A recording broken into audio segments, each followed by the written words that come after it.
नमस्कार, आप देख रहे हैं न्यूज टुडे। मैं हूं आपके साथ चिराग सुखीजा। चलिए रुक कर लेते हैं इस वक्त की बड़ी खबर का।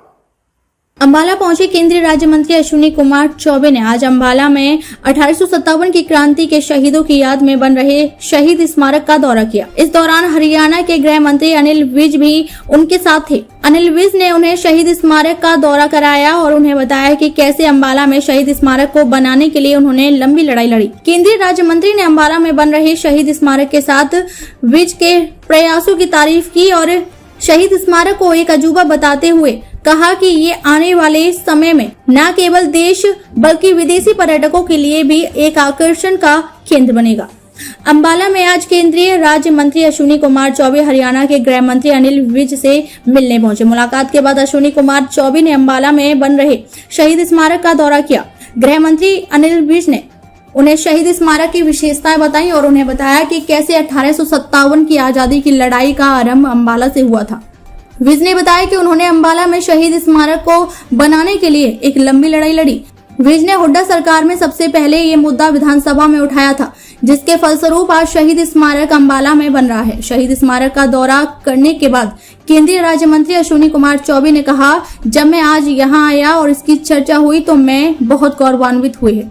देश का आजादी के अमृतकाल में जो आजादी की लड़ाई लड़ी गई थी 1857 में, उसका जीता जागता एक दृश्य यहाँ दिखाई पड़ेगा। केंद्रीय राज्य मंत्री ने इसके लिए अनिल विज को बहुत बहुत बधाई दी।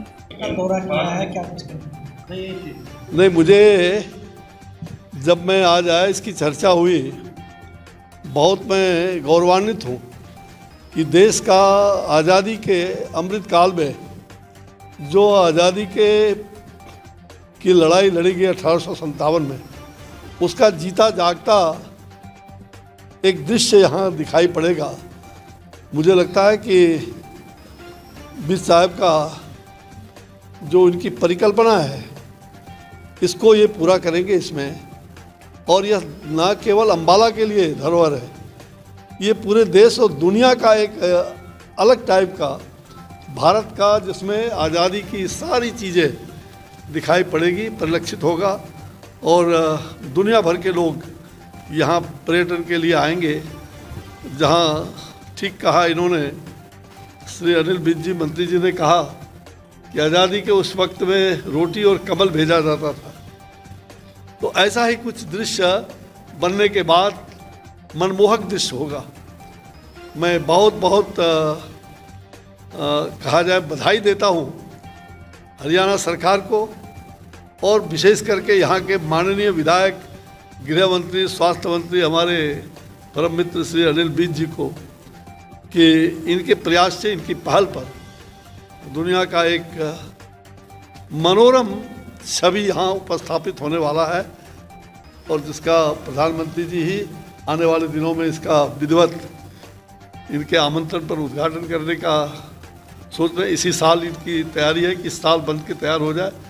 24 घंटा ये लगे रहते हैं इस कार्यक्रम में, तो एक बहुत बढ़िया चीज़ मुझे लगता है कि दुनिया के लिए एक बड़ा संदेश है और भारत की आज़ादी का एक, भारत की लड़ाई जो हुई है उसका एक 1857 की लड़ाई का, उसका एक प्रखर संदेश दुनिया भर में जाएगा। जो जीतन राम मांझी के पुत्र हैं, उन्होंने बिहार सरकार से इस्तीफा दे दिया। देखो, अभी तो जीतन राम मांझी जी के लड़के ने दिया है, अब पूरी सरकार को इस्तीफा तो देना ही है आज न कल। ये पूरी सरकार, ये जो चले हैं मुंगेरी लाल का हसीन सपना कि हम विपक्ष को एक कर रहे हैं, ये ऐसा उल्टा मुंह गिरेंगे कि इनका कहीं भी अता पता नहीं रहेगा। पलटू राम पलटेंगे और उल्टू राम उल्टेंगे।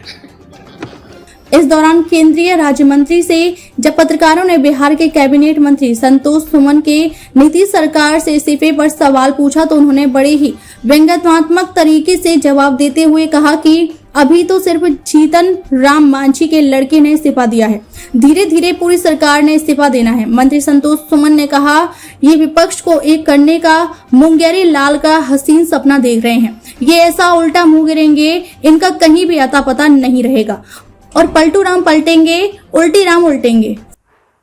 तो ये थी आज की कुछ अहम खबरें। फिलहाल इस बुलेटिन में बस इतना ही। अगर आपने अभी तक हमारे YouTube चैनल को सब्सक्राइब नहीं किया है तो सब्सक्राइब कर लीजिए, Facebook पेज को लाइक कर लीजिए ताकि हर खबर आप तक सबसे पहले पहुंचती रहे। देखते रहिए न्यूज़ टुडे।